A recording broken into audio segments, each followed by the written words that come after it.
तो आज हम समझेंगे एक ऐसी साइकिल के बारे में जो वुमन हर मंथ चलाती है। आखिर ये साइकिल ज़रूरी क्यों है? आप सबके मन में ये बार बार क्वेश्चन आता होगा कि मेंस्ट्रुअल साइकिल हर महीने होना ज़रूरी क्यों है? क्योंकि हॉर्मोन्स क्या करते हैं कि यूट्रस, ओवरी उन सबको हर महीने रेडी करते हैं, फर्टिलाइजेशन हो और बेबी का डेवलपमेंट अच्छे से हो, इसीलिए वो एक पूरा प्लेटफॉर्म तैयार करते हैं हर महीने। और अगर फर्टिलाइजेशन नहीं होता तो उसके रिजल्ट के रूप में पीरियडिक साइकिल का एंड हो जाता है और न्यू फिर से अगले मंथ के लिए वो फिर से रेडी होते हैं। तो इस हिसाब से ये वुमन की रिप्रोडक्टिव लाइफ के टाइम ये साइकिल चलती है, ठीक है।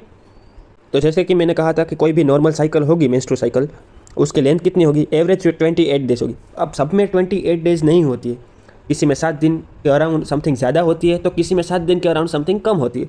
तो हम इसकी लेंथ को कितना कहेंगे? 28 डेज प्लस और माइनस 7 डेज कह सकते हैं, ठीक है। ये नॉर्मल लेंथ है।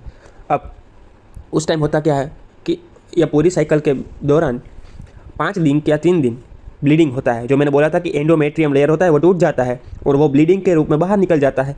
तो ये 3 से 5 दिन ब्लीडिंग ड्यूरेशन होगा, ये नॉर्मल ड्यूरेशन है। और इस टाइम मैंने बोला ब्लीडिंग होगा, तो कितना ब्लीडिंग होगा? 30 से 40 ml, कुछ कहीं कहीं 50 ml भी रेफरेंस के रूप में दिया है, तो इतना एवरेज नॉर्मल होता है, ठीक है।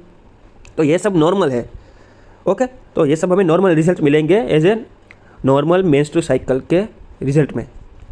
अब ये मेंस्ट्रुअल साइकिल है, ये हर महीने चलती है, ठीक है। तो अभी हम कैसे पता लगा सकते हैं कि इसकी ये पहले वाली साइकिल यहाँ पे चल रही है? अभी कोई भी मतलब वुमन के अंदर मेंस्ट्रुअल साइकिल का ये टाइम चल रहा है, ये हम कैसे पता लगा सकते हैं? तो इसको हम समझते हैं, ठीक है। मान लो आप अपनी गर्लफ्रेंड को पूछते हो कि अभी तुम्हारा पीरियड्स का कौन सा टाइम चल रहा है, तो वो बोलेगी कि मेरा आज ही पहला दिन है ब्लीडिंग का, ठीक है। तो इसका मतलब क्या हुआ कि जो पहली साइकिल का जो एंडोमेट्रियम लेयर था वो टूटना आज पहले दिन में स्टार्ट हो चुका है।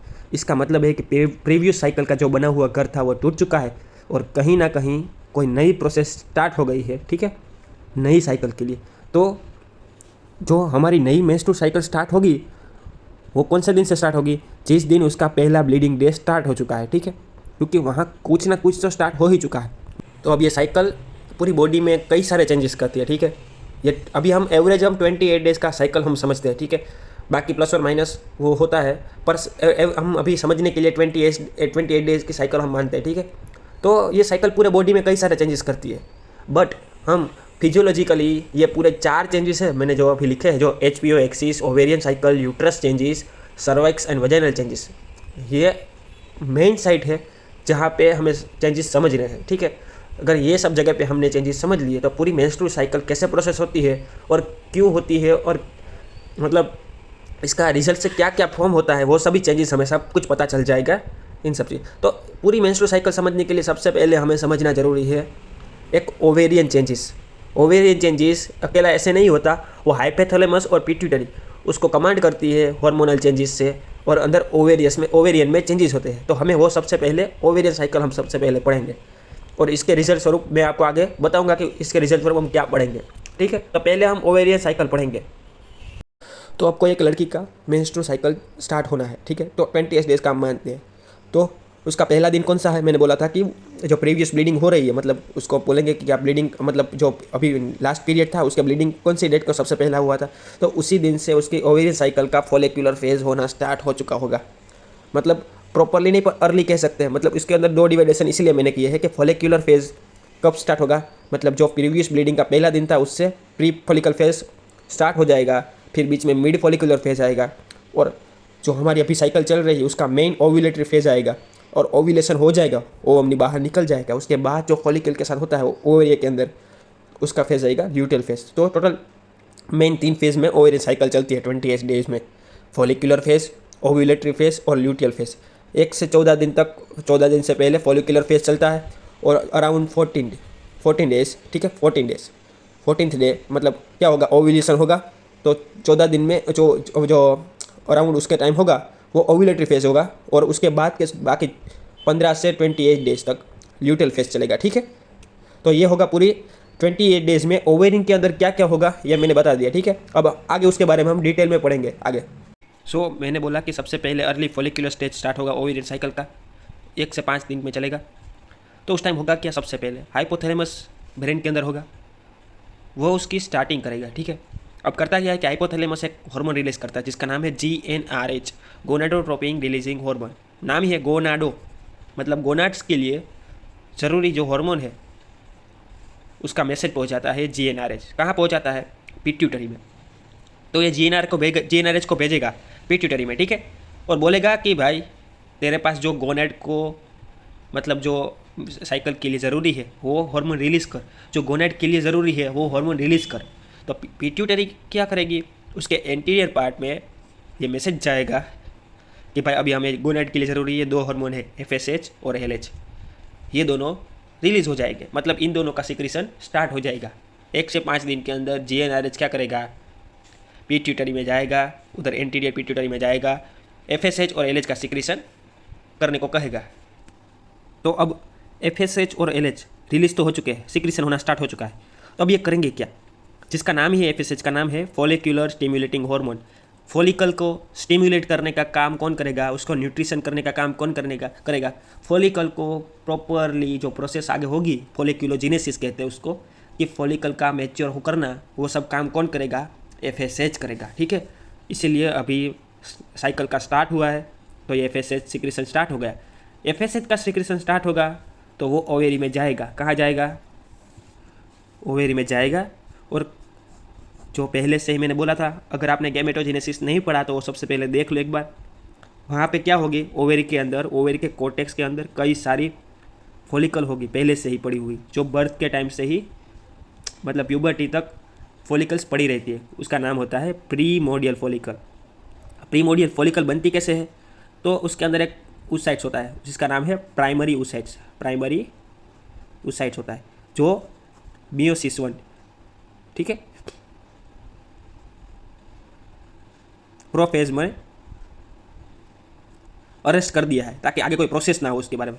उसको अरेस्ट कर दिया, रोक दिया है, ठीक है। और वो उसके आजू बाजू में एक फ्लैट एपिथेलियल सेल होते हैं। तो ये पूरा स्ट्रक्चर है ना, उसको कहते हैं प्रीमोडियल फॉलिकल। ऐसे कई सारी फॉलिकल्स होती है, ठीक है, बहुत ज़्यादा। तो ये एफएसएच क्या करेगा? सबसे पहला काम करेगा, इनमें से 10 से 15 का सिलेक्शन करेगा कि भाई अब हमें है ना नई साइकिल स्टार्ट करनी है, तो आप सब में से 10 से 15 फॉलिकल मेरे को ज़रूरत है, 10 से 15 फॉलिकल आ जाओ। तो वो एफएसएच का रिक्रूटमेंट होगा, फॉलिकुलर रिक्रूटमेंट, ठीक है। किसके लिए होगा ये 10 से 15? तो इस साइकिल के लिए इन सब में से एक मेन हमारा फॉलिकल बनेगा डोमिनेंट, जो बनेगी हमारी रानी इस पूरे मेंस्ट्रुअल साइकिल की, पूरे मंथ की, ठीक है। उसका सिलेक्शन ही 10 से 15 फॉलिकल्स में होगा, ठीक है। तो पहले क्या करेगा? ये 5 दिन के अंदर प्रीमोडियल फॉलिकल का ग्रोथ होगा, न्यू, उसका रिक्रूटमेंट होगा, ठीक है, और इसके आगे न्यूट्रिशन के लिए प्रोसेस में चली जाएगी। तो ये सब होगा कहाँ पे? ओवेरी के अंदर। एफएसएच कहाँ पे होती है? कोर्टेक्स के अंदर होती है।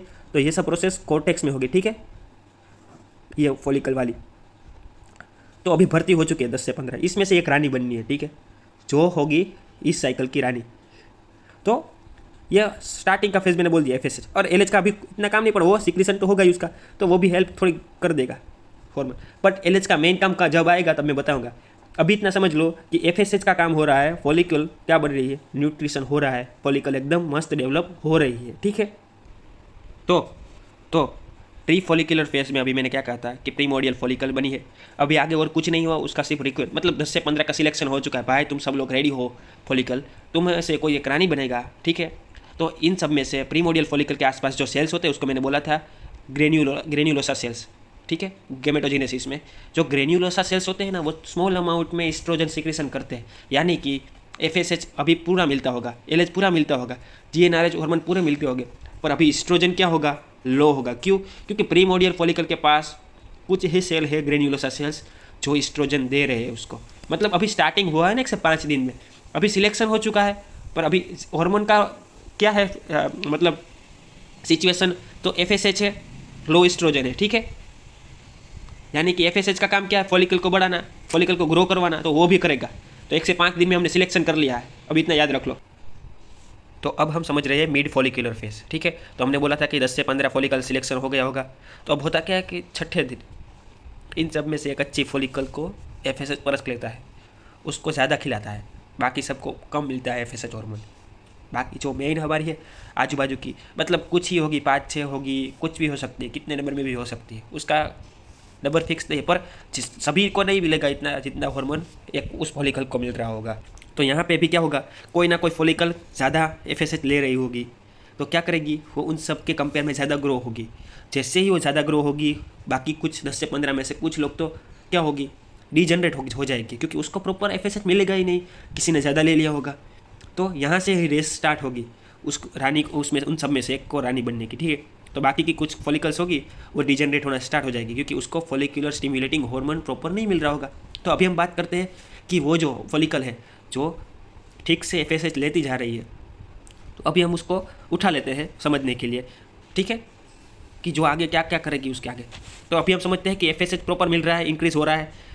अभी मेन हार्मोन हमारा एफएसएच ही है जो अभी मिल रहा है। तो वो क्या करेगा, तो पहले प्रिमोडियल फॉलिकल थी उसको ग्रो करवाएगा। ग्रो कैसे होगा, ये जो फ्लैट सेल दिख रहा है, ये फ्लैट ऐसे फ्लैट, उसको न्यूट्रिशन प्रोवाइड करेगा।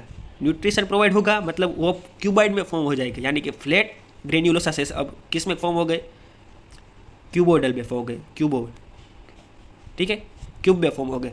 तो देख रहे हो ये दोनों की शेप चेंजेस। अब एक और चीज़ होगी प्राइमरी फॉलिकल में, इन दोनों के बीच के अंदर एक ग्लाइकोप्रोटीन का एक लेयर बनेगा जो प्राइमरी oocytes और फॉलिकुलर सेल्स को अलग करेगा। इसका नाम क्या होगा, ज़ोना पेल्यूसिडा। ये ग्लाइकोप्रोटीन का एक लेयर बनेगा प्राइमरी फॉलिकल के अंदर, ठीक है।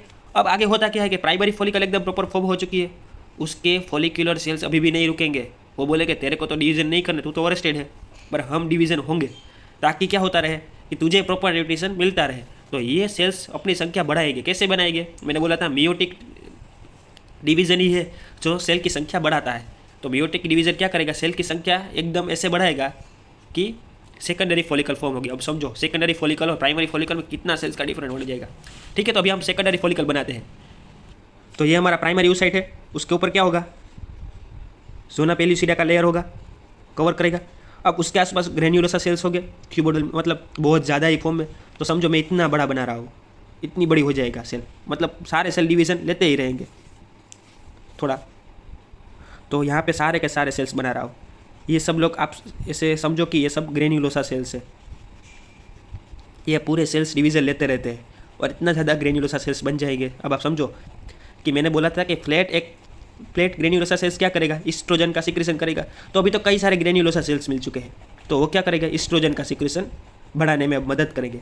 अब समझ में आ रहा है कि एफएसएच से अब हमें आगे जाके ईस्ट्रोजन कैसे मिल रहा है। एफएसएच फॉलिक्यूल का ग्रो करवाता है और आगे जाके हमें क्या मिलता है, ये ग्रेन्युलोसा सेल्स मिलते हैं। और ये ग्रेन्युलोसा सेल्स किसको रिलीज़ करते हैं, ईस्ट्रोजन को, ठीक है। तो अभी समझो कि ये प्रॉपर मैच्योर हो चुकी है, तो ये बहुत चालाक बन जाएगी ये फॉलिकल। ये एक फॉलिकल होगी, उसको पता है, उसके ग्रेन्युलोसा सेल्स को पता है कि अभी हमें ईस्ट्रोजन का सिक्रेशन मिल रहा है, और हमारे साथ बाकी के रेस में अभी भी थोड़ी फॉलिकल्स बची है, तो उन सबको हराना है हमें, ठीक है। तो किसी फॉलिकल को रोकने के लिए हमें क्या करना, तो किसी फॉलिकल को रोकने के लिए हमें क्या करना चाहिए, एफएसएच को बंद कर देना चाहिए। तो ये ईस्ट्रोजन, तो अब मैंने क्या कहा था कि ये ग्रेन्युलोसा सेल्स क्या करेंगे, एक मिनट, ईस्ट्रोजन का सिक्रेशन करेंगे। तो पहले ईस्ट्रोजन क्या था, लो था, तो अब ईस्ट्रोजन सोचो कि मॉडरेट में पहुंचा है, मॉडरेट में। तो अब ये मॉडरेट ईस्ट्रोजन एक कांड करेगा, क्या करेगा, हाइपोथैलेमस में जाएगा, कहाँ जाएगा, शॉर्ट में लिख रहा हूँ, हाइपोथैलेमस में जाएगा और उधर बोलेगा कि भाई तू तेरा जीएनआरएच का सिक्रेशन बंद कर दे। देखा, कांड होने का शुरुआत यहाँ से होता है कि वो बोलेगा जीएनआरएच बंद कर दे। यहाँ क्या गया, एक मॉडरेट ईस्ट्रोजन हाइपोथैलेमस में जाके नेगेटिव फीडबैक दे देगा कि भाई जीएनआरएच बंद कर दे। जीएनआरएच बंद होगा तो एफएसएच और एलएच अल्टीमेटली क्या हो जाएंगे, कम होते जाएंगे। तो ये जो मेन फॉलिकल हो रही है ना ग्रो, वो बहुत चालाक होगी, वो एफएसएच का सिक्रेशन बंद करवा देगी कुछ टाइम के लिए, ताकि बाकी की फॉलिकल तड़प तड़प के मर जाए और मैं खुद जिंदा रह जाऊँ, क्योंकि अब उसके पास तो प्रॉपरली सब कुछ है जो आगे जाके वो डेवलप कर सकती है, ठीक है। ईस्ट्रोजन भी मिल रहा है, और रही बात एफएसएच की, तो वो अब अकेली रह रही थी, तो उसने पूरा ग्रो कर लिया फॉलिकल्स, तो उसको सब कुछ मिल रहा है। ग्रेन्युलोसा सेल्स उसको सब कुछ न्यूट्रिशन दे रहा है, क्योंकि उसके पास ऑलरेडी बहुत ज़्यादा ग्रेन्युलोसा सेल्स बनते जा रहे हैं। तो यही चालाकी का यूज़ करती है ये मैच्योर फॉलिकल होती जाती है ना, क्या करती है, नेगेटिव फीडबैक देती है हाइपोथैलेमस को, तो जीएनआरएच बंद हो जाएगा। जीएनआरएच बंद होगा तो पिट्यूटरी में भी मैसेज जाएगा नहीं, तो पिट्यूटरी में मैसेज जाएगा नहीं तो होगा क्या, पिट्यूटरी में मैसेज जाएगा नहीं तो एफएसएच और एलएच मिलना बंद हो जाएंगे थोड़े। ज़्यादातर एफएसएच नहीं मिलेगा, एलएच तो अभी थोड़ा स्टेडी ही रहेगा, क्योंकि एलएच का काम ये नहीं है अभी, एलएच का जब काम आएगा तो मैं बताऊंगा, पर अब इतना समझो कि मेन काम अभी ईस्ट्रोजन का हो रहा है, जब पहले क्या हो रहा था, एफएसएच मेन काम कर रही थी। तो अब मिड फॉलिकुलर फेज में जो डोमिनेंट फॉलिकल थी उसने कांड कर दिया, ईस्ट्रोजन को मॉडरेट लेवल में ला के क्या कर दिया, हाइपोथैलेमस में नेगेटिव फीडबैक दे दिया। इतना समझ में आ गया। अब आगे हम फॉलिकल कैसे ग्रो होती है वो जब बाकी सब तो डिजनरेट हो चुकी होगी समझो, मतलब मेन ही बची होगी, जो डोमिनेट होगी वही अभी अभी इस फेज में बची है। तो डोमिनेट कब क्या करेगी, अकेले आराम से ग्रो करेगी, क्योंकि उसको पता है कि अब आगे जाके वो रानी बनने वाली है। तो अभी हम सेकेंडरी फॉलिकल है ये, ठीक है। अब सेकेंडरी फॉलिकल क्या करेगी पता है, इसके आजू बाजू जो ग्रेन्युलोसा सेल्स होगी ना, वो फ्लूइड का सिक्रेशन करेंगे, ठीक है। तो अभी मैं बना रहा हूँ, अभी ये न्यूक्लियस बना दिया, ठीक है। अभी मैं जोना पेल्यूसिडा भी बना दे रहा हूँ। अभी मैं ग्रेन्युलोसा सेल्स को इतना नहीं बता रहा हूँ, पर आप समझ लेना बहुत बड़ा ही होगा, ठीक है। तो समझो कि ये ग्रेन्युलोसा सेल्स है, उसमें से कई सारे लोगों ने क्या किया होगा, एक फ्लूइड का सिक्रेशन किया होगा, तो ऐसे फ्लूइड बनता जाएगा, सभी जगह पे ऐसे फ्लूइड जमा होते जाएंगे, ठीक है। तो ये फ्लूइड जमा हो रहे हैं अंदर क्या आजू बाजू में सभी जगह पे ग्रेन्युलोसा सेल्स है, ऐसा समझो। अभी सभी जगह पे मैं नहीं बना रहा हूँ क्योंकि टाइम वेस्ट होगा सदा। अभी आप समझो कि इन सब के बीच में फ्लूइड एक आ चुका है। अभी होता क्या है कि समझो कि आप ज़मीन पे अगर दो फ्लूइड के चीटे होते हैं तो एक साथ मिलके क्या होते हैं, एक पूरा मस्त बबल बना देते हैं फ्लूइड का। तो वैसा ही इधर होता है कि ये छोटे मोटे फ्लूइड के स्पेस जो सेक होते हैं वो आगे जाके क्या होती है, मिल जाती है। तो ऐसे पूरा फ्लूइड इकट्ठा हो जाता है। और इधर न्यूक्लियस तो है ही, आसपास जोना पेल्यूसिडा का भी लेयर है, और बाकी सारे ग्रेन्युलोसा सेल्स है, ठीक है, समझ रहे हो। तो ऐसे तो ये जो फ्लूइड हुआ है, तो यहाँ पे जो होता ये था फ्लूइड था, इस फेज को बोलेंगे प्री एंट्रल फेज। क्या बोलेंगे, प्री एंट्रल। ये सब डेवलपमेंट हो रहा है फॉलिकल का, हम अभी रानी को तैयार कर रहे हैं, ये समझो। अब ये प्री एंट्रल फेज था, अब हो जाएगा एंट्रल फेज, जिसको हम कहते हैं टर्सरी फॉलिकल, ठीक है। अब ये टर्सरी फॉलिकल के पास प्रॉपर एंट्रम आ चुका है। अब ये बहुत ज़्यादा दिन नहीं लेगा फॉलिकल ग्रो होने में, ठीक है। अब आगे जाके वो एक बस्ट मैच्योर फॉलिकल बना देगा, उस फॉलिकल का नाम होगा ग्राफियन फॉलिकल, ठीक है।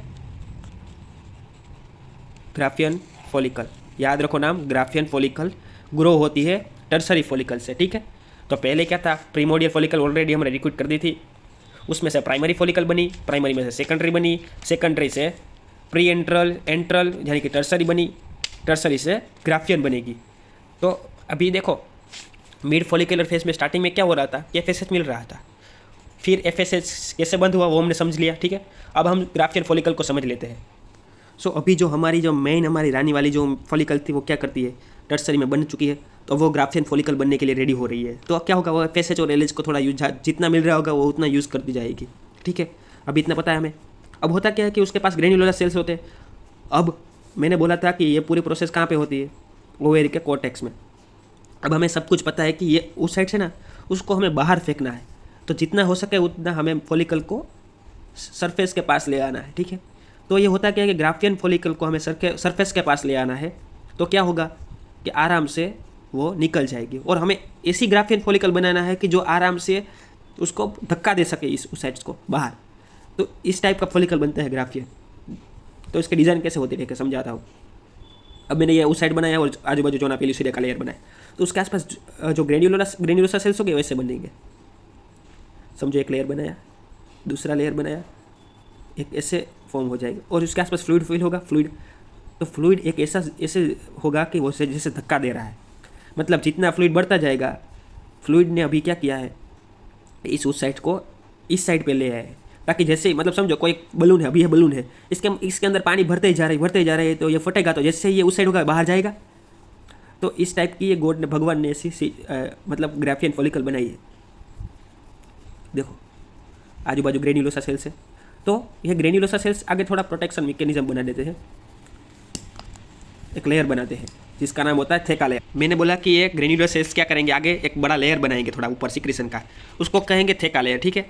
ये थेका लेयर है, जो बाहर होगा उसको हम कहेंगे एक्सटर्ना, थेका एक्सटर्ना, और जो अंदर होगा उसको क्या कहेंगे, थेका इंटरना, ठीक है। इतना समझ में आ गया।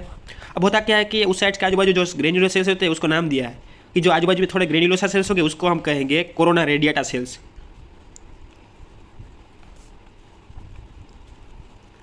कोरोना रेडिएटा, ठीक है। तो मिड फॉलिकुलर फेज में हमने देखा है अब हमारी ग्राफियन फॉलिकल एकदम मैच्योर हो चुकी है। अब हमारी रानी तैयार है आगे की प्रोसेस के लिए।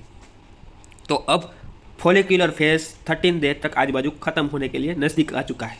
अब आगे हम पढ़ेंगे। अभी हमारे पास सिचुएशन क्या है कि अभी FSH इतना नहीं है जितना चाहिए, बट इस्ट्रोजन अब क्या हो रहा है, इस्ट्रोजन है वो बढ़ता ही जा रहा है, याद रखना।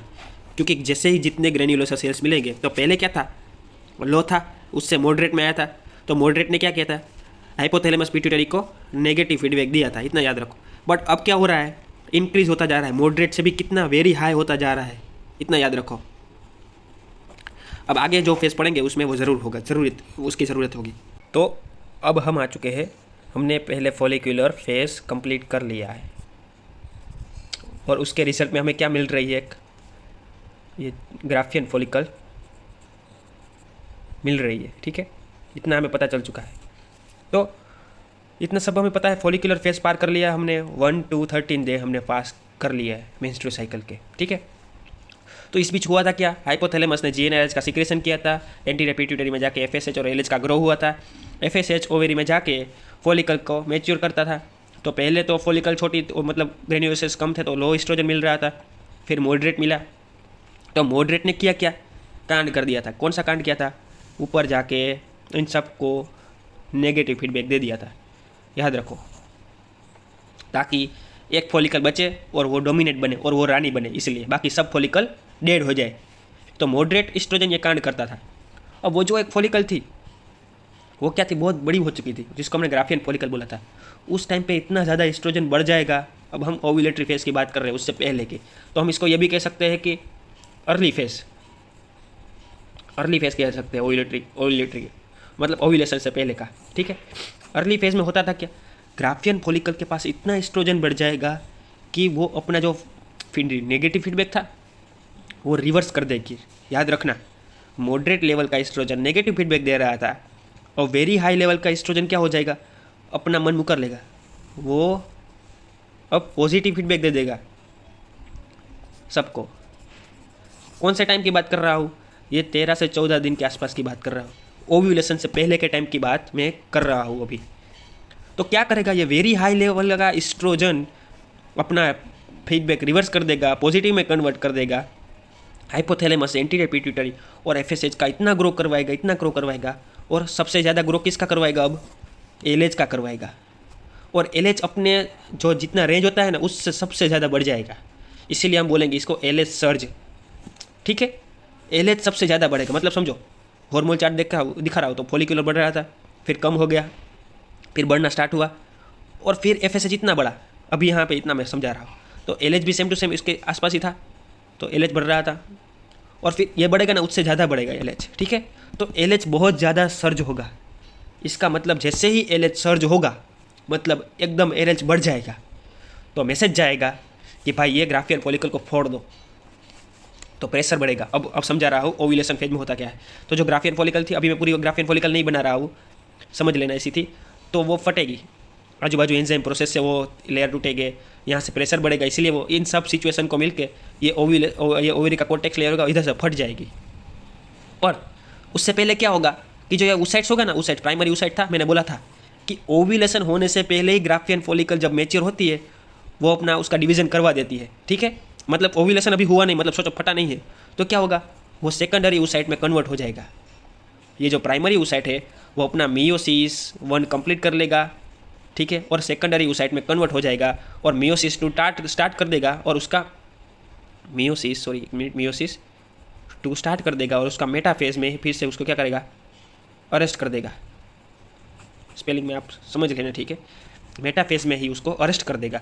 तो अभी फट नहीं वाला है, उससे पहले क्या हो, ये कन्वर्ट हो गया सेकेंडरी ऊसाइट में और मेटाफेज में अरेस्ट भी कर दिया, ताकि फर्टिलाइजेशन हो तो ही हम ये कंप्लीट करेंगे, बाकी इसको ऐसे ही जाने देंगे, वेस्ट कर देंगे। तो अभी हमारी रानी सेकेंडरी ऊसाइट ले चुकी है, ठीक है। तो मैंने बोला वेरी हाई हो चुका है, LH सर्ज हो चुका है, अब फटने वाली है, तो फट चुकी है।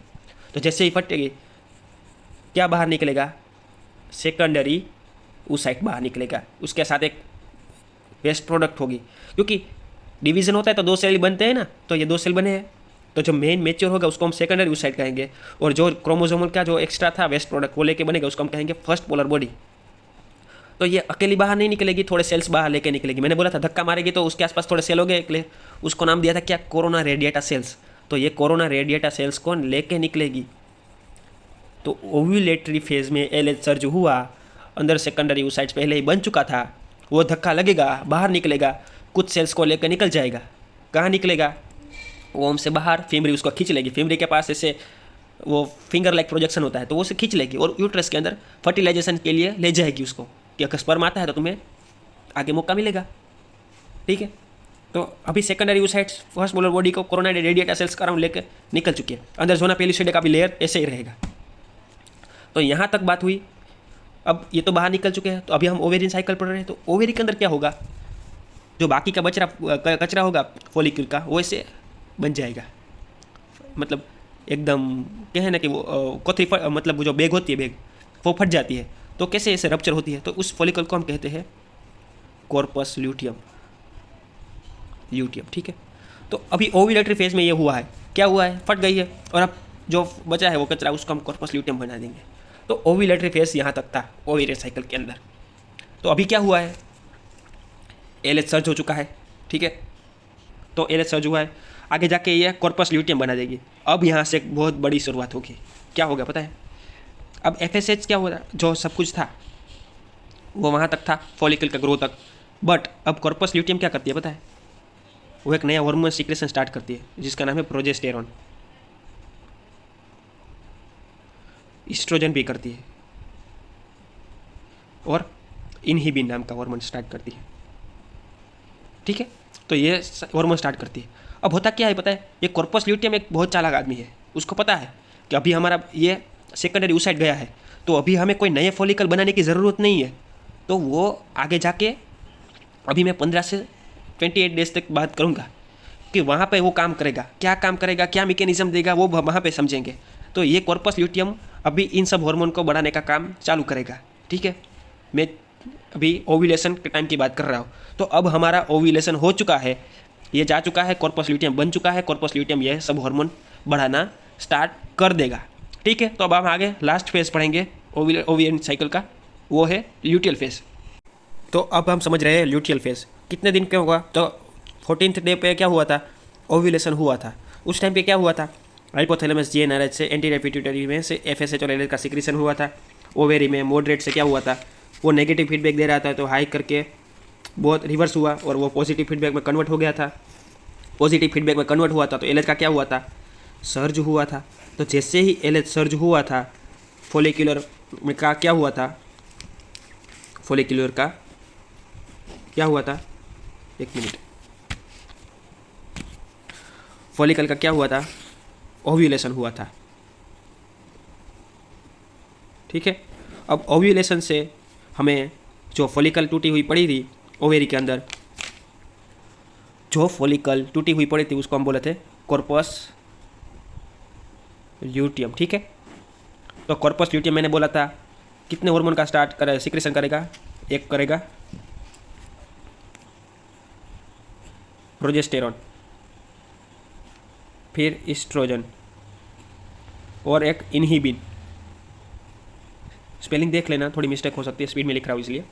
तो प्रोजेस्टेरॉन, ईस्ट्रोजन और इनहिबिन, ये इन सब का सिक्रेशन 15 डे के आसपास स्टार्ट हुआ होगा। ठीक है, अब इनको बढ़ाएगा कॉर्पस ल्यूटियम, उसको पता है, मैंने बोला था वो काम करेगा। अब उसको पता है कि अब फॉलिकल बनाने की ज़रूरत नहीं है, तो जैसे ही प्रोजेस्टेरॉन बढ़ेगा वो इधर नेगेटिव फीडबैक जाएगा 15 to 20 डेज ल्यूटियल फेज में हाइपोथैलेमस और पिट्यूटरी में। जो पॉजिटिव फीडबैक हो रहा था ना, वो अब नेगेटिव फीडबैक में फिर से कन्वर्ट होगा, और वो कौन देगा, प्रोजेस्टेरॉन और इनहिबिन भी देगा एफएसएच को। इनहिबिन का तो नाम ही है इनहिबिट करना। ठीक है, तो अब क्या हो रहा है, ईस्ट्रोजन भी इधर कॉर्पस ल्यूटियम दे रहा है, प्रोजेस्टेरॉन भी दे रहा है, इनहिबिन भी दे रहा है। तो बोल रहे हैं कि भाई तुम सब चुप हो जाओ, तुम सब लोग नेगेटिव फीडबैक में जाओ, तुम सब आगे बढ़ोगे तो नई फॉलिकल बनाओगे ना। अभी 15 से 28 डेज मेरे को क्या करना है, वो जो उस साइड गया है वो फर्टिलाइज होता है, तब तक मुझे तुम लोगों को रोक कर भी रखना है, और प्रोजेस्टेरॉन और ईस्ट्रोजन और इनहिबिन का सप्लाई करना है। तो ये कॉर्पस ल्यूटियम 15 से 28 डेज तक सप्लाई करता रहता है। जब तक ये जिंदा है तब तक इधर नेगेटिव फीडबैक भी जिंदा है। ठीक है, जैसे ही डीजनरेट होना स्टार्ट होगा ये नेगेटिव फीडबैक हट जाएगा। समझ रहे हो, ये negative feedback corpus luteum progesterone secretion हो रहा है और वहाँ से नेगेटिव फीडबैक जा रहा है। अब कॉर्पस ल्यूटियम ही आगे जाके मतलब मैं समझा रहा हूँ कि 28 से आसपास। तो ये प्रोजेस्टेरोन करता क्या पता है, पहले मैं बताता हूँ। ये प्रोजेस्टेरोन एंडोमेट्रियम लेयर है ना यूट्रस का, उसको ग्रो करवाता है। तो ये बहुत मतलब मेन स्ट्रक्चर है प्रोजेस्टेरोन, जो एंडोमेट्रियम लेयर का ग्रो करवाता है। अब कॉर्पस ल्यूटियम जैसे ही नहीं मिलेगा, जैसे 28 डेज के आजू बाजू आएगा, मतलब उसके नज़दीक आएगा, जैसे ही एंड टाइम पे मेंस्ट्रुअल साइकिल का अब एंड टाइम पड़ रहे हैं, तो जैसे ही एंड आएगा वो क्या होगा, डीजनरेट होगा और किस में कन्वर्ट होगा, कॉर्पस आल्बिकन्स में।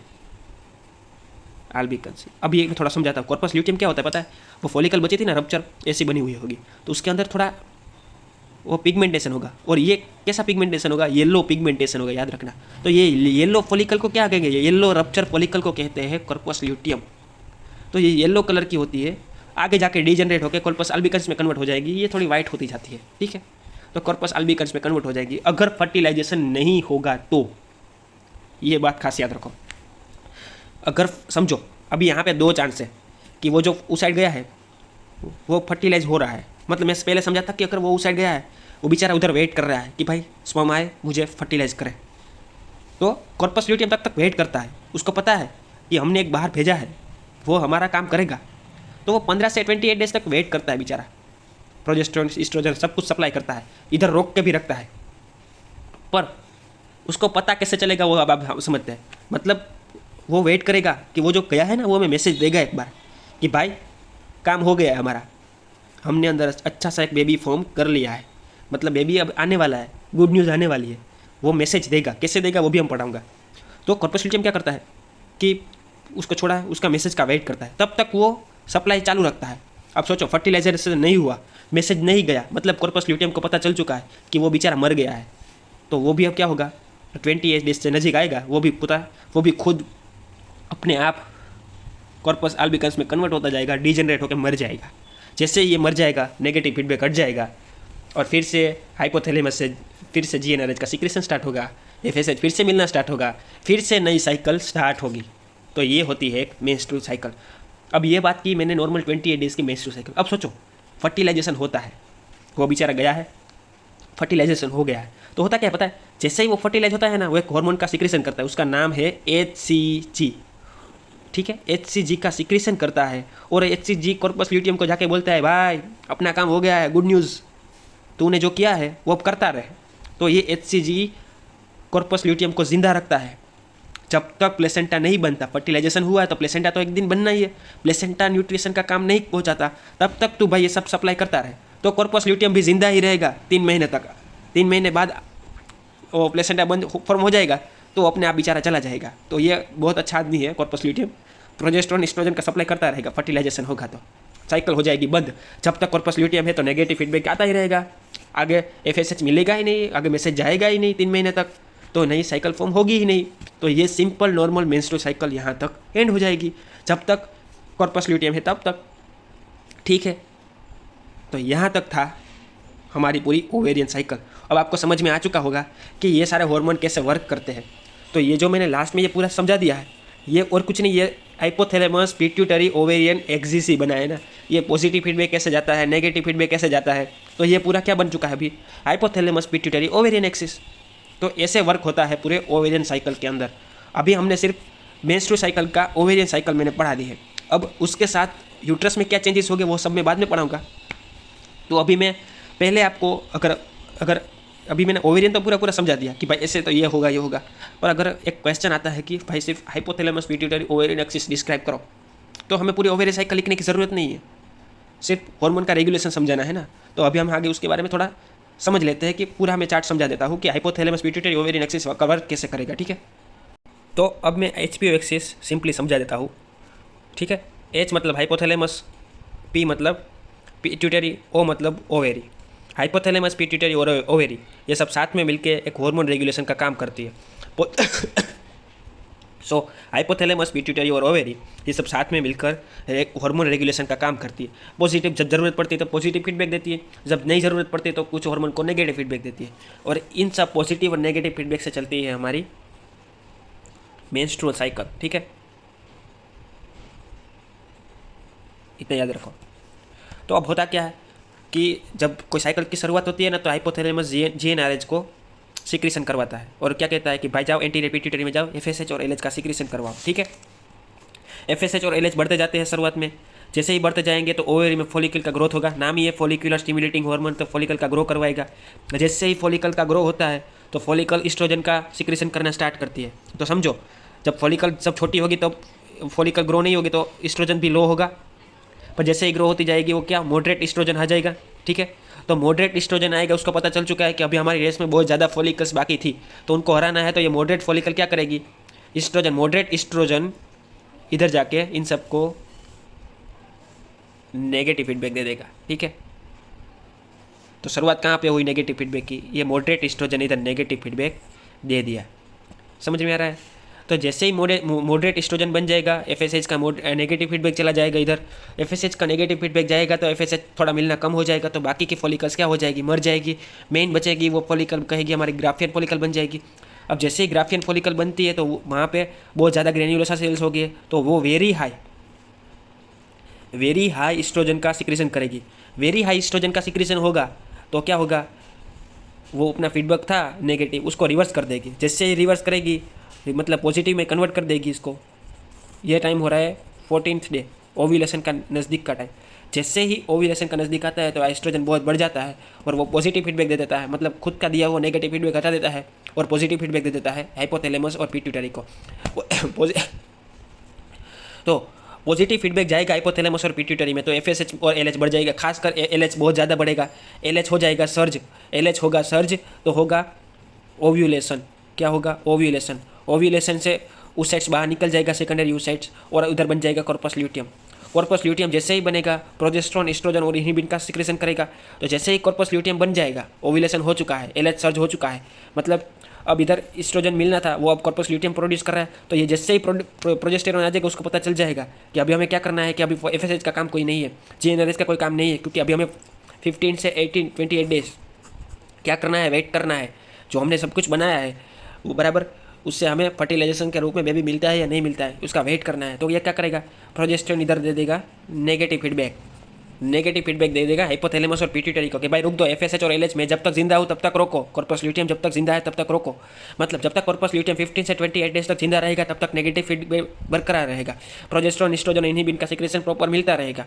ये सब लोग इसके कंपेयर में कम होते जाएंगे तो न्यू साइकिल स्टार्ट नहीं होगी। अब 28 डेज से नज़दीक आएगा तो क्या होगा, ब्लीडिंग हो जाएगा, एंडोमेट्रियम टूट जाएगा, कॉर्पस ल्यूटियम डीजनरेट हो जाएगा। इसका मतलब ये है प्रोजेस्टेरोन एस्ट्रोजन मिलना बंद हो जाएगा, कॉर्पस ल्यूटियम डीजनरेट हो जाएगा, बेचारा चला जाएगा। जैसे ये चला जाएगा नेगेटिव फीडबैक भी चला जाएगा।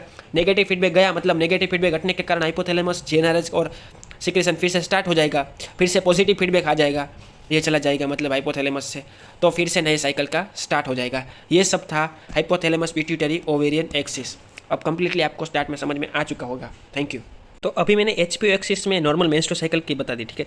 अब सोचो कि फर्टिलाइजेशन नहीं हुआ तो न्यू मेंस्ट्रुअल साइकिल स्टार्ट हो जाएगी। फर्टिलाइजेशन हुआ था तो क्या होगा, कॉर्पस ल्यूटियम था वो फर्टिलाइज हुआ वो होगा, मैसेज देगा एचसीजी से कि भाई कॉर्पस ल्यूटियम को जिंदा रहा, कॉर्पस ल्यूटियम जिंदा रहेगा। कॉर्पस ल्यूटियम जिंदा रहेगा तो 3 महीने तक जब तक प्लेसेंटा फॉर्म नहीं होता तब तक वो एचसीजी कॉर्पस ल्यूटियम को जिंदा रखेगा। जैसे ही कॉर्पस ल्यूटियम जिंदा रहेगा वो सेम टू सेम ये नेगेटिव फीडबैक चालू रखेगा ताकि न्यू साइकिल स्टार्ट ना, क्योंकि अब होने वाली है प्रेगनेंसी तक कॉर्पस ल्यूटियम तो जिंदा रहेगा। तो अभी हमें कोई मेंस्ट्रुअल साइकिल की ज़रूरत नहीं है, तो तब तक नेगेटिव फीडबैक स्टार्ट ही रहेगा, कॉर्पस ल्यूटियम बरकरार रखेगा। तो एफएसएच और एलएच प्रेगनेंसी स्टार्ट होगी, मतलब अगर फर्टिलाइजेशन हुआ तो ये सब ऐसे ही बना रहेगा, ठीक है, जब तक प्लेसेंटा फॉर्म नहीं हो जाता। बाकी का काम बाद में प्लेसेंटा हैंडल कर लेगा। तो कभी कभी है ना एग्जाम में ये ओवेरियन साइकिल से रिलेटेड एचपीओ एक्सिस के हॉर्मोन्स के ग्राफ कभी कभी पूछ देते हैं, तो हम वो एक बार देख लेते हैं, ठीक है। तो कोई भी ग्राफ होगा ना, मैं ऐसे एक्स और वाई, ठीक है, तो इधर डेज में कन्वर्ट करेंगे, 0 से 14 डेज लेंगे क्योंकि उस टाइम ओव्यूलेशन होगा तो मेजर चेंज होगा, और 14 से 28 डेज लेंगे, ठीक है। तो अभी सबसे पहले हम समझते हैं एफएसएच। तो मैंने बोला था 0 से 14 डेज तक एफएसएच का बहुत मेजर रोल होगा शुरुआत के। तो स्टार्टिंग में बहुत अच्छा सा मिलेगा आराम से, क्योंकि फॉलिकल का ग्रो करवाना है, और बाकी का जब मेजर बन जाएगी तो क्या करेंगे, वो बाकी को हराने के लिए वो एफएसएच का सिक्रेशन कम कर देंगे, ठीक है। तो एफएसएच 14 डेज का नज़दीक आएगा तो कम हो जाएगा, ठीक है। अब एफएसएच इतना है नहीं पहले से ज़्यादा, ठीक है, और होगा क्या कि एक टाइम आएगा एस्ट्रोजन मतलब हुआ था तो उसने नेगेटिव फीडबैक दे दिया था, तो एफएसएच बनना बंद हो गया, तो कम हो गया था। पर जैसे ही हाई एस्ट्रोजन बढ़ा, वेरी हाई, तो उसने क्या किया था, पॉजिटिव फीडबैक दिया था एलएच सर्ज करने के लिए। तो उसके साथ साथ एफएसएच भी थोड़ा बढ़ा था। पर जैसे ही एलएच सर्च हो गया, ओव्यूलेशन हो गया, 14 डे था, थोड़ा हाई बढ़ा था, ठीक है, तो मैंने इतना बढ़ाया है, ठीक है, तो इतना बड़ा है ये एफएसएच। और फिर जैसे ही कॉर्पस ल्यूटियम बन जाएगा तो वो नेगेटिव फीडबैक दे देगा जीएनआरएच को, ठीक है, हाइपोथैलेमस पिट्यूटरी में, तो एफएसएच बनना कम हो जाएगा।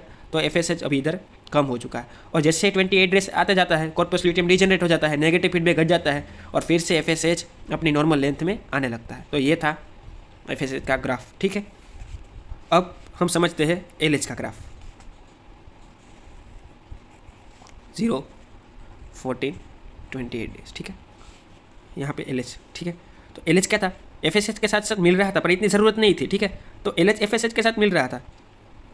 और मॉडरेट एस्ट्रोजन तो क्या कर रहा था, नेगेटिव फीडबैक ज़रूर दे रहा था, पर वो ज़्यादातर एफएसएच को ही दे रहा था। तो एलएच को इतना नहीं दे रहा था, क्योंकि एलएच इतना नहीं कर रहा था प्रॉब्लम। तो जैसे ही मॉडरेट से भी हाई होगा एस्ट्रोजन, तो मैंने बोला था हाई हो रहा है एस्ट्रोजन, अपना फीडबैक क्यों बदल रहा है एलएच सर्ज करने के लिए, तो वो 14 डे को एलएच बहुत बढ़ा देगा, ठीक है। तो उस टाइम एलएच बहुत ज़्यादा होगा, तो एलएच सर्ज होगा। पर जैसे ही कॉर्पस ल्यूटियम बन जाएगा, तो नेगेटिव फीडबैक दे रहा था, तो वो फिर से कम हो जाएगा नेगेटिव फीडबैक के कारण, तो एलएच ऐसे कम हो जाएगा। और जैसे ही कॉर्पस ल्यूटियम रीजनरेट हो जाता है, फिर से पॉजिटिव फीडबैक, नेगेटिव फीडबैक घट जाएगा और फिर से एलएच और एफएसएच सीक्रेशन स्टार्ट होगा। तो इन दोनों में थोड़ी सिमिलरिटी दिख रही है, ठीक है। बट एफएसएच से भी ज़्यादा क्या होता है 14 डेज में, एलएच ज़्यादा होता है, ठीक है। 14 डे में एफएसएच से भी ज़्यादा एलएच होता है। बढ़ते दोनों है, पर एलएच तो बहुत ज़्यादा बढ़ता है, इसलिए उसका नाम एलएच सर्ज रखा गया है, ठीक है, स्पेशली। अब हम समझते हैं ईस्ट्रोजन, ठीक है। तो होता क्या है, ईस्ट्रोजन पहले तो स्टार्टिंग का फेज होता है तो बिल्कुल नहीं मिल रहा था, क्योंकि फॉलिकल अभी छोटी थी तो ज़्यादा ईस्ट्रोजन नहीं मिल रहा था।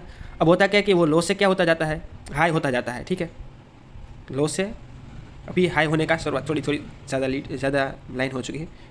तो 14 डेज से पहले आएगा तो ईस्ट्रोजन मैंने बोला था बहुत हाई होगा, क्योंकि ग्राफियन फॉलिकल बहुत हाई ईस्ट्रोजन का सिक्रेशन करेगी, क्योंकि उसका फीडबैक बदलना है एलएच सर्च करने के लिए, ठीक है। तो जैसे ही 14 डे आएगा बहुत हाई होगा, वेरी हाई मैंने बोला था, वेरी हाई। तो आप समझ लो वेरी हाई मतलब कि अभी ये इसका पीक फॉर्म है, कहाँ पे, ओव्यूलेशन से पहले Graafian follicle very high oestrogen बढ़ा रही है। अब ओव्यूलेशन हो चुका है, अब कॉर्पस ल्यूटियम बन चुका है, पर कॉर्पस ल्यूटियम अभी मेन प्रोजेस्टेरोन बनाना चालू करेगा, उसके साथ साथ ईस्ट्रोजन भी देगा, पर इतना नहीं देगा, ठीक है। तो ओव्यूलेशन होने के बाद वो ईस्ट्रोजन मेंटेन जरूर रखेगा, तो ईस्ट्रोजन तब तक मेंटेन रहेगा, ठीक है। जैसे ही कॉर्पस ल्यूटियम जाता है, डीजनरेट हो जाता है, तो फिर से एफएसएच बनेगा, तो न्यू फॉलिकल आएगी, तो न्यू फॉलिकल इतना ईस्ट्रोजन नहीं दे पाएगी, तो फिर से रिड्यूस हो जाएगा, ठीक है। तो 14 डे से पहले ईस्ट्रोजन हाई होता है, ठीक है, ओके। अब हम ये ईस्ट्रोजन के लिए था। अब हम समझते हैं प्रोजेस्टेरोन के लिए। अब 0, 14 और 28 डेज। प्रोजेस्टेरोन थोड़ा इजी है, क्यों, क्योंकि पहले तो कोई फॉलिकल प्रोजेस्टेरोन का सिक्रेशन कर ही नहीं रही थी, समझ में आ रहा है। तो प्रोजेस्टेरोन तो मिल ही इतना नहीं रहा था, थोड़े कहीं पे प्रोजेस्टेरोन मिलता है, तो समझ लो कि ऐसे थोड़ा माइंड। तो प्रोजेस्टेरोन तो बिल्कुल मिल ही नहीं रहा था ओव्यूलेशन तक। जैसे ही ओव्यूलेशन हुआ, कॉर्पस ल्यूटियम बना, तभी प्रोजेस्टेरोन मिला, मतलब तब हाई हुआ। और जैसे ही कॉर्पस ल्यूटियम 28 डेज आया, न्यू साइकिल स्टार्ट, फर्टिलाइजेशन नहीं हुआ, तो वो डीजनरेट हो चुका है, तो वैसे फिर से चला जाएगा, ठीक है। ये नॉर्मल है, ठीक है, यह प्रोजेस्टेरोन। तो आप सबको समझ में आ चुका है ये सब ग्राफ। तो ईस्ट्रोजन ओव्यूलेशन से थोड़ा टाइम पहले था हाई, प्रोजेस्टेरोन ओव्यूलेशन के बाद हाई हुआ, ठीक है। एलएच कहाँ पे हाई होता था, 14 डे पे है, ओव्यूलेशन के टाइम हाई हुआ एलएच सर्ज। एफएसएच ऐसे हाई होता था कि उसका लेवल ऐसे मेंटेन रहता था, ठीक है। तो ये सब समझ में आ गया आपको पूरा ग्राफ। तो अभी क्लिनिकल और एग्जाम रिलेटेड एक और क्वेश्चन आता है, ओव्यूलेशन का डिटेक्शन कैसे कर सकते हैं। मतलब पूरी मेंस्ट्रुअल साइकिल जो होती है 1 से 28 डेज़ की होती है, अब हमें पता कैसे चलेगा कि इस दिन के अंदर ओव्यूलेशन होगा या फिर हुआ होगा। अभी ये सब जानना ज़रूरी क्यों है, तो किसी को अगर प्रेग्नेंट होना है, ठीक है, किसी वुमन को प्रेग्नेंट होना है, तो वो पता कर लेंगे कि मेरे को इस साइकिल के अंदर अभी ओव्यूलेशन इस दिन को होगा, ठीक है, इस दिन के आज बाजू होगा, तो वो उस टाइम सेक्स करेंगे, तो उसके चांस ज़्यादा है कि वो प्रेग्नेंट हो जाए। और अगर कोई इनफर्टाइल पेशेंट है, ठीक है, वो तो उसको सेक्स करना है फर्टिलाइजेशन के लिए, तो फर्टिलाइजेशन का चांस पता चल जाएगा कि इस दिन में ज़्यादा होगा, क्योंकि इस दिन में ओव्यूलेशन होने वाला है, तो चांसेस बढ़ जाएंगे जो नॉर्मल सेक्स के टाइम के होते थे। और अगर कुछ लोग ऐसे होते हैं कि जिसको प्रोटेक्शन का यूज़ नहीं करना है सेक्स के लिए, ठीक है, तो उनको भी पता चल जाएगा कि इतने दिन में ही ओव्यूलेशन होगा या फिर ओव्यूलेशन हो चुका है, तो अब वो बिना प्रोटेक्शन के सेक्स करेंगे तो भी उनको कोई प्रॉब्लम नहीं होगा, तो उसका टाइम पता चल जाएगा। और अगर कोई लोग होते हैं कि वो सेक्स करना चाहते हैं पर प्रेगनेंसी करना नहीं चाहते हैं, ठीक है, मतलब उसको सेक्स करना है तो प्रेगनेंसी नहीं चाहिए, मतलब इसके लिए उसको पता चल जाएगा कि इस दिन ओव्यूलेशन होगा तो इस टाइम हम सेक्स नहीं करेंगे, ठीक है, और जैसे ही ओव्यूलेशन हो जाएगा उसके बाद सेक्स कर सकते हैं, ठीक है। तो इन सब के लिए ओव्यूलेशन ज़रूरी है, ठीक है। अब हम जान कैसा सकते हैं कि इस दिन ओव्यूलेशन होगा, तो इसके कुछ ट्रिक्स है, मतलब इसके कुछ इन्वेस्टिगेशन है, डायग्नोसिस है, तो उससे हम पता लगा सकते हैं, ठीक है। सो पहली ट्रिक है रफ टाइम, ठीक है। अब कोई अभी हम रफली पता लगा सकते हैं कि ओव्यूलेशन तो साइकिल के मिड के नज़दीक के आसपास ही हो सकता है, बट ऐसा ज़रूरी नहीं होता, तो रफ टाइम तो ऐसे 14+1 प्लस और माइनस हम 1 कर सकते हैं, बट ये डिटेक्शन परफेक्ट नहीं है, ठीक है, क्योंकि सब में ऐसा नहीं होता कि बीच में ही आके ओव्यूलेशन हो साइकिल के, ठीक है, उसके आसपास भी हो सकता है। तो अभी बेस्ट मेथड, अभी पहली मेथड है BBT, bezel body temperature method. इसमें करना क्या होता है पता है, देखो मान लो कि आपकी गर्लफ्रेंड है, आप चाहते हो कि भाई ओव्यूलेशन का टाइम डिटेक्ट करना है, तो अब क्या करेंगे, जो उसकी मेंस्ट्रुअल साइकिल होगी उसके 1 से 13 डेज होगा, तो उसका टेम्परेचर लो होगा, जैसे ही वो सुबह उठे उसका BBT थर्मोमीटर से टेम्परेचर नोट कर लो, नोट कर लिया। अब जैसे ही वो जो टेम्परेचर होगा उससे थोड़ा, जैसे ही ओव्यूलेशन होगा उस टाइम पे थोड़ा स्लाइटली डीप जाएगा, मतलब थोड़ा डीप जाएगा।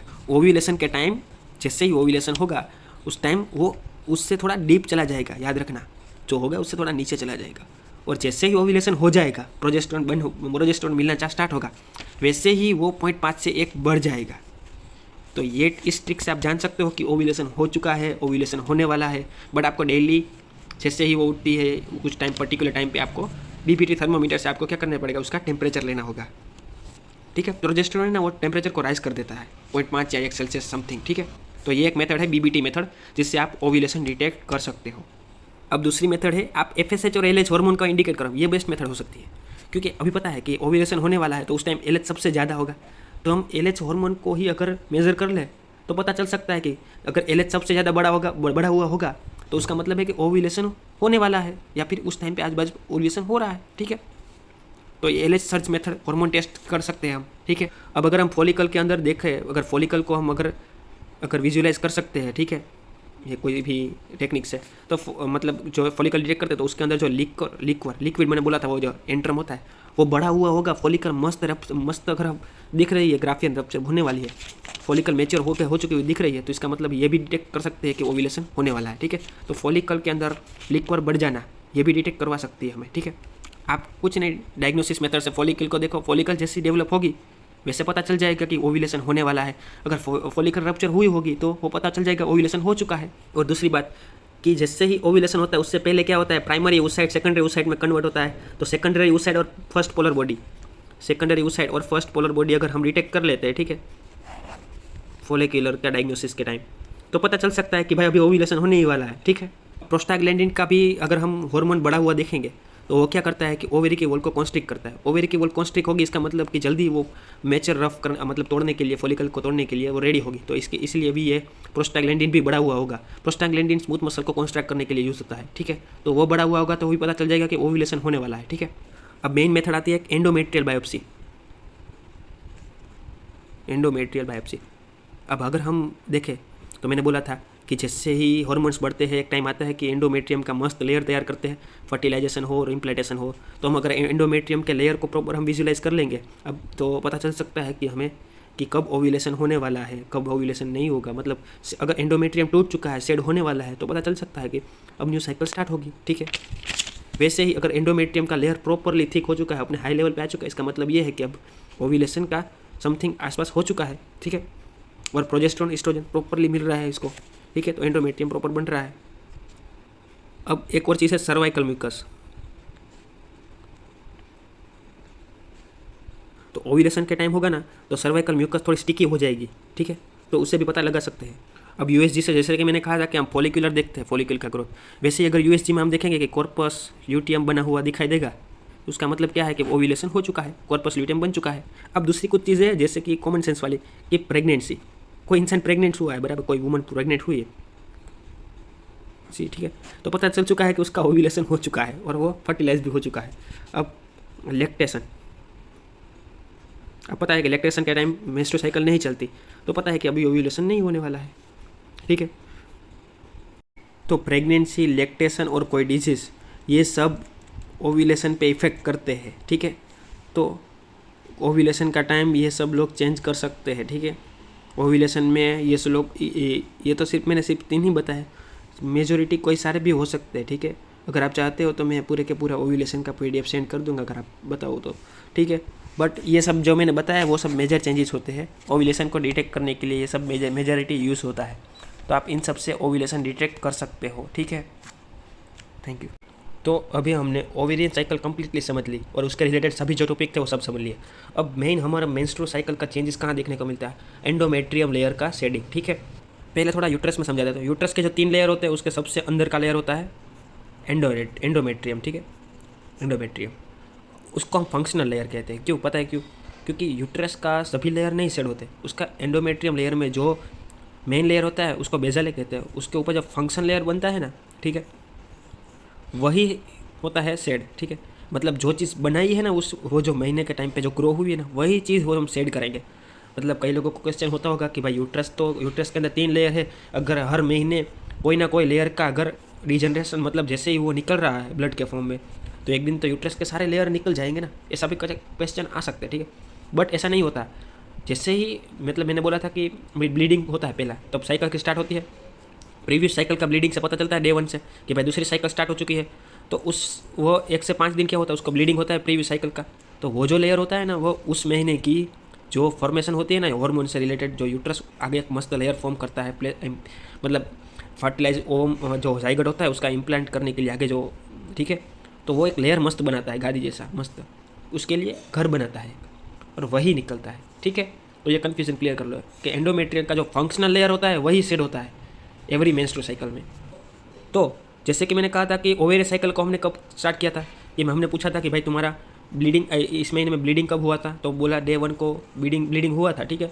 तो डे 1 से हमने नई साइकिल स्टार्ट की थी। वैसे यूट्रस चेंजेस को समझने के लिए हम क्या करेंगे कि उसका डे 1 है, डे 1 से डे 5 उसको ब्लीडिंग हो रहा है, तो वो उसका क्या होगा, मेंस्ट्रुअल फेज होगा, ब्लीडिंग फेज होगा। उस टाइम यूट्रस कैसा दिखेगा। फिर मैंने बोला था 6 से 14 वो डे 1 से डे 5 तक हमने उसको कहा, क्या कहा था, अर्ली फॉलिकुलर फेज कहा था ओवेरियन के अंदर। 6 से 14 को क्या कहा था, मिड फॉलिकुलर फेज कहा था, और 14 को हमने ओव्यूलेशन कहा था। तो ये सब जितना ओव्यूलेशन तक है ना यूट्रस के अंदर जो स्टेज आते हैं वो मतलब 1 से लेकर 14 दिन तक मेंस्ट्रुअल से लेकर प्रोलिफरेटिव स्टेज फेज होता है यूट्रस के अंदर, ठीक है। और 14 के बाद कॉर्पस ल्यूटियम बन जाता है। तो 14 के बाद जो फेज होता है वो होता है सिक्रेटरी फेज होता है, ठीक है। तो ये डेज बता दी है। मेंस्ट्रुअल फेज 1 से 5 दिन तक, जो वो फेज 1 से 5 दिन तक रहता है। प्रोलिफरेटिव 6 से 14 डेज, प्रोलिफरेटिव मतलब ग्रो करवाना।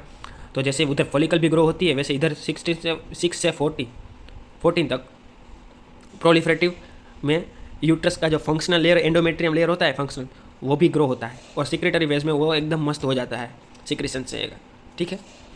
और जैसे ही सिक्रेटरी फेज खत्म होगा, फर्टिलाइजेशन हुआ नहीं होगा, तो फिर से मेंस्ट्रुअल फेज आएगा, वो पूरा ब्लीड हो जाएगा। कंप्लीटली अंडरस्टैंड हो गया है पूरे 3 लेयर मतलब 3 फेज, सॉरी। तो अब हम उसके डिटेल में पढ़ते हैं। तो अभी हम मेंस्ट्रुअल फेज पढ़ रहे हैं, ठीक है। तो समझो डे 1 से डे 5 क्या हुआ होगा, FSH मिलेगा, ठीक है। प्रॉपर एस्ट्रोजन मिलेगा नहीं, तो जो प्रोजेस्टेरोन अब मिलेगा नहीं, तो मेंस्ट्रुअल फेज में प्रोजेस्टेरोन एस्ट्रोजन होगा नहीं, सिर्फ होगा क्या, FSH होगा। तो एंडोमेट्रियम बनने का चांस नहीं, तो एंडोमेट्रियम क्या हो जाएगा, जो प्रीवियस का होगा वो शेडिंग होगा। तो जो एंडोमेट्रियम का फंक्शनल लेयर होगा वो जो बना हुआ होगा प्रीवियस साइकिल का वो सेड हो गया होगा, ठीक है, 1 से 5 दिन तक। और वो ब्लीडिंग के रूप में आएगा, उसको ही हम क्या बोलेंगे, मेंस्ट्रुअल ब्लड, मेंस्ट्रुअल साइकिल, ठीक है।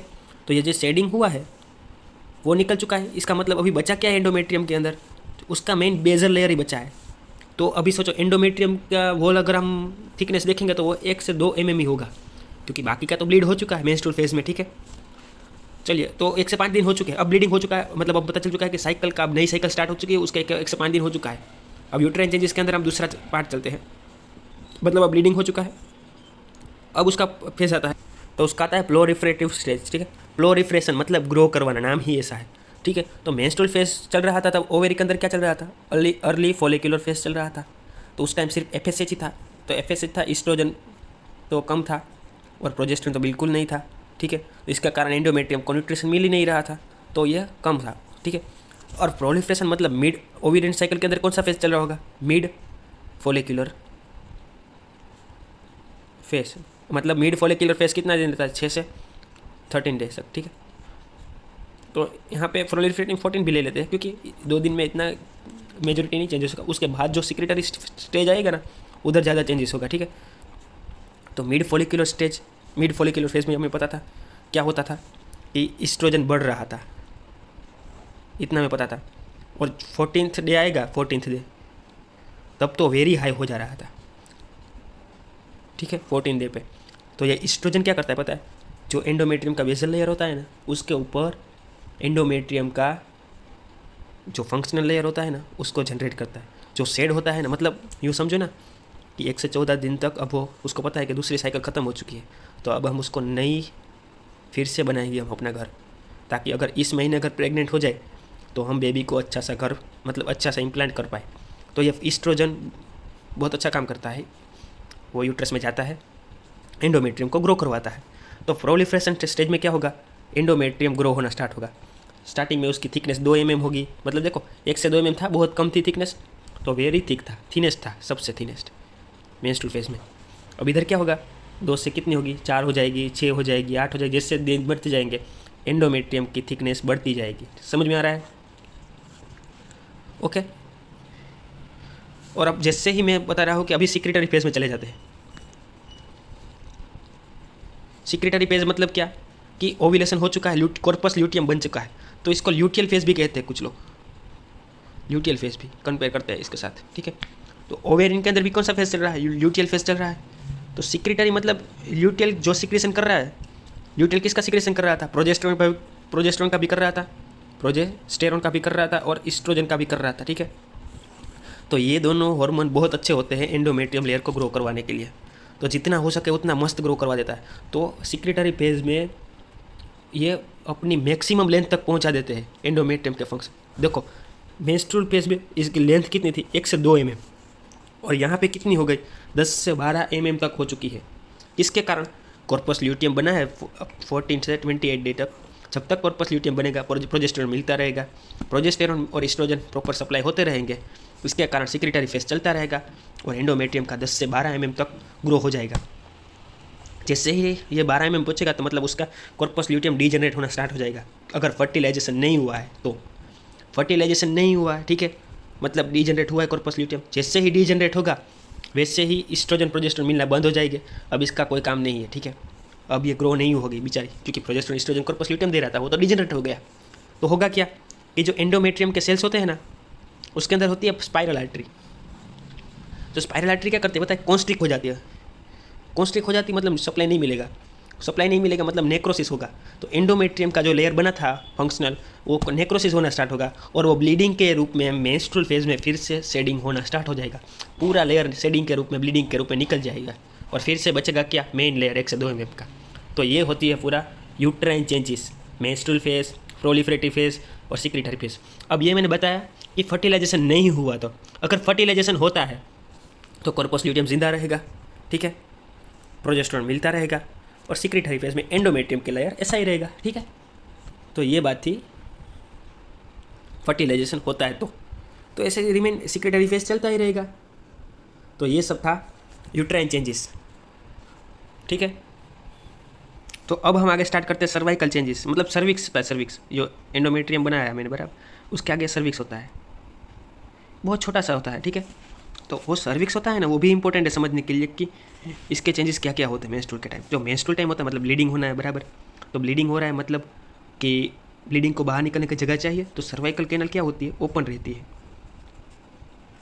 सर्वाइकल कैनल ओपन रहती है ताकि मेंस्ट्रुअल फ्लो आ जाए। तो अभी मैंने जैसे ही मैंने कहा कि 1 से 5 दिन की बात करूँगा शुरुआत के, अब 6 से 13 दिन आए, तो अभी क्या हो रहा है, फॉलिकुलर फेज चल रहा है ओवेरियन के अंदर, फॉलिकल फेज ओवेरियन के अंदर चल रहा है। उस टाइम क्या होता है, ईस्ट्रोजन बढ़ता है, मैंने बोला था, जो एंडोमेट्रियम का भी प्रोलिफरेशन स्टेज चालू करेगा। तो इस टाइम भी सर्वाइकल का म्यूकस होता है ना, सर्वाइकल का वो म्यूकस थिन हो जाता है, बहुत पतला हो जाता है, वोटरी हो जाता है। याद रखना, एंडोमेट्रियम का लेयर क्या हो रहा है, यहाँ पे थिक हो रहा है, और सर्वाइकल का म्यूकस क्या हो रहा है, थिन हो रहा है। क्यों थिन हो रहा है, इसका रीज़न मैं समझाता हूँ। 6 से 13 दिन, 6 से 13 बराबर, मतलब अभी ओव्यूलेशन भी आ रहा है, मान लो समझो, अभी ओव्यूलेशन का भी फेस ले लेता हूँ, 14th डे, ठीक है, 28 दिन की साइकिल हमने बनाई है, तो 14 डे पे ओव्यूलेशन हो रहा है समझो। तो क्या हो रहा होगा, ईस्ट्रोजन इन दोनों टाइम बहुत ज़्यादा बड़ा होगा, तो सर्वाइकल का म्यूकस क्या करेगा, थीन करेगा। क्या करेगा, थीन। क्यों, क्योंकि हमने पता है कि मेंस्ट्रुअल साइकिल किसके लिए होता है, रिप्रोडक्शन के लिए, और ताकि एक अच्छा बेबी ग्रो हो। अब बेबी को ग्रो होने करने मतलब फर्टिलाइजेशन के लिए स्पर्म तो चाहिए ना, तो 6 से 13 देकर सेक्स करेंगे अगर कोई कपल, तो उसका स्पर्म को जाने के लिए प्रॉपर मार्ग तो होना चाहिए ना। तो ये सर्वाइकल का म्यूकस थीन कर देता है एस्ट्रोजन 6 से लेकर 14 डे तक, 6 से लेकर 14 डे तक ये थीन कर देता है, और एंडोमेट्रियम लेयर को थिक करता जाता है, याद रखना। तो ये जैसे ही थीन हो गया है, तो आराम से स्पर्म इससे जा सकते हैं, इसीलिए सर्वाइकल के म्यूकस को ये क्या करता है, थीन करता है, याद रखो। और जैसे ही ओव्यूलेशन फेज खत्म हो जाएगा, कॉर्पस ल्यूटियम बन जाएगा, तो इसका काम होगा क्या, कि फिर से सर्वाइकल म्यूकस को थिक कर दे। ये भी ज़रूरी है, जैसे थिन करना ज़रूरी था वैसे थिक करना भी ज़रूरी है। क्यों, क्योंकि ऑलरेडी स्पर्म जा चुके हैं, अगर वो फर्टिलाइज हो गए और फिर से अगर कोई सेक्स करेगा तो फिर से अगर जाएगा बराबर स्पर्म, तो मल्टीपल चांस है कि फिर से अगर हो जाए कुछ गड़बड़। इससे अच्छा है कि सर्वाइकल म्यूकस को थिक कर दो, ताकि अगर 14 डे के बाद कोई भी सेक्स हो, कोई भी रिप्रोडक्शन की प्रोसेस कोई भी हो, ठीक है, तो ये स्पर्म जा ना पाए, इसीलिए इसको सर्वाइकल म्यूकस थिक कर देता है। समझ में आ गया, स्टिकी स्कैंटी कर देता है बराबर, ताकि स्पर्म अंदर जा ना पाए, क्योंकि ये 15 से 28 डे क्या करता है, ग्रो होने का टाइम है। अगर फर्टिलाइजेशन होता है तो अब आगे कोई किसी चीज़ की ज़रूरत नहीं है। अब होता क्या है कि यहाँ तो पता चल गया, अब जैसे ही कॉर्पस ल्यूटियम डिजेनरेट होता है, फिर से वैसे ही स्टार्ट होता है सर्वाइकल कैनल, मतलब जैसे ही ओपन कर देता है, ठीक है, सर्वाइकल कैनल ओपन हो जाती है, उसका म्यूकस फिर से थिन हो जाता है, और फिर से मेंस्ट्रुअल फ्लो को जाने के लिए रेडी कर देता है। मतलब 1 से 5 दिन के अंदर कैनल ओपन दिखाई देती है प्रॉपरली, 6 से 14 डे तक सर्वाइकल म्यूकस एकदम थिन हो जाती है, आराम से जा सके, मतलब प्रॉपरली ओपन दिखाई देती है। और जैसे ही ल्यूटियल फेज आ जाता है ओव्यूलेशन के बाद 15 से लेकर 28 सर्वाइकल म्यूकस क्या हो जाता है, थिक, ताकि आगे कोई स्पर्म जा ना पाए इतने टाइम तक। जैसे ही न्यू मेंस्ट्रुअल साइकिल स्टार्ट होगी, फिर से ओपन कर देगी सर्वाइकल को, ठीक है। तो ये था सर्विक्स में क्या चेंजेस होता है वो मेंस्ट्रुअल साइकिल के टाइम, ठीक है। अब वजाइनल चेंजेस को समझना है तो उसमें भी हम सबसे पहले क्या लेंगे, जैसे साइकिल पता चलेगी 1 से 5 दिन, ठीक है, ये 5 से 13 दिन, अराउंड 14 डे, और 15 से 28 डेज तक का अंदाज़ा लेंगे। तो ऐसे इसकी भी साइकिल समझेंगे कि वजाइनल में क्या क्या चेंजेस होते हैं। तो मेंस्ट्रुअल फेज मतलब ब्लीडिंग हो रहा है, उस टाइम पे वजाइना कैसे दिख रही होगी, मतलब जिस टाइम पीरियड्स चल रहे होंगे उस टाइम उसकी वजाइना एसिडिक होगी, याद रखना। उस टाइम उसकी पीएच क्या होगी, एसिडिक होगी पीरियड्स के टाइम। एपिथेलियल लेयर, एपिथेलियम थीन होगा, ठीक है, ये बात याद रखना। मेंस्ट्रुअल फेज के टाइम वजाइना की पीएच एसिडिक होगी। अब आएगा फॉलिकुलर फेज, एपिथेलियम थीन था, अब इधर फॉलिकुलर फेज में इसका एपिथेलियल लेयर भी प्रोलिफरेट होगा थोड़ा, ठीक है, ग्रो होगा। और पीएच कैसी हो जाएगी, पीरियड्स ख़त्म होने के बाद अल्कलाइन हो जाएगी, ठीक है।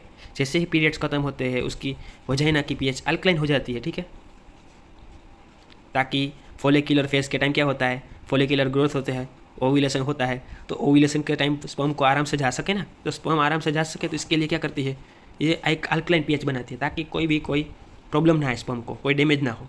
पर मेंस्ट्रुअल पीरियड्स के टाइम क्या होता है, एसिडिक होता है, तो स्पर्म को मार देगा एसिडिक पीएच, ठीक है। तो ओव्यूलेटरी टाइम भी क्या होगा, वजाइनल म्यूकोजा एकदम मतलब क्या हो जाएगी, ओव्यूलेशन टाइम पे मोइस्ट हो जाएगी, याद रखना, मोइस्ट हो जाएगी वजाइना म्यूकोजा, वजाइनल म्यूकोजा। कोई डिस्चार्ज भी होगा थोड़ा क्लियर वाटर जैसा, ठीक है, लुब्रिकेशन प्रॉपर मिलेगा। पता है उसको कि भाई ओव्यूलेशन हुआ है, मतलब हमें कुछ भी करके अगर यहाँ पे सेक्स होता है तो हमें प्रॉपर मार्ग चाहिए। प्रॉपर मार्ग मतलब प्रॉपरली स्पर्म आराम से कोई डैमेज के बिना जा पाए, इसीलिए वजाइना को वो ऐसे रेडी करते हैं कि वजाइना को मॉइस्ट बना देते हैं लुब्रिकेट करके और क्लियर डिस्चार्ज बना के, ठीक है।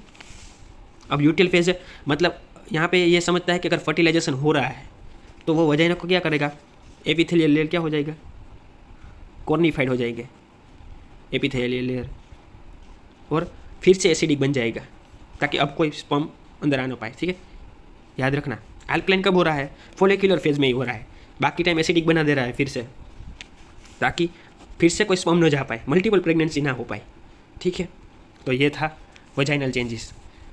ये भगवान ने ऐसी चीज़ बनाई है जो चेंजेस प्रॉपरली होते हैं ये मेंस्ट्रुअल साइकिल में। तो अभी आपको समझ में आ गया होगा कि HPO axis, ovarian cycle, uterine changes, cervical changes और वजाइनल चेंजेस क्यों मेंस्ट्रुअल साइकिल में पढ़ना ज़रूरी है, ताकि वो एक प्रॉपरली, क्या कहते हैं कि एक साइकिल होती है, ये भी एक रिप्रोडक्टिव साइकिल का पार्ट है। ठीक है, अगर ये मेंस्ट्रुअल साइकिल प्रॉपर चल रही है इसका मतलब है कि प्रॉपर रिप्रोडक्टिव लाइफ वुमन की चल रही है। Thank you.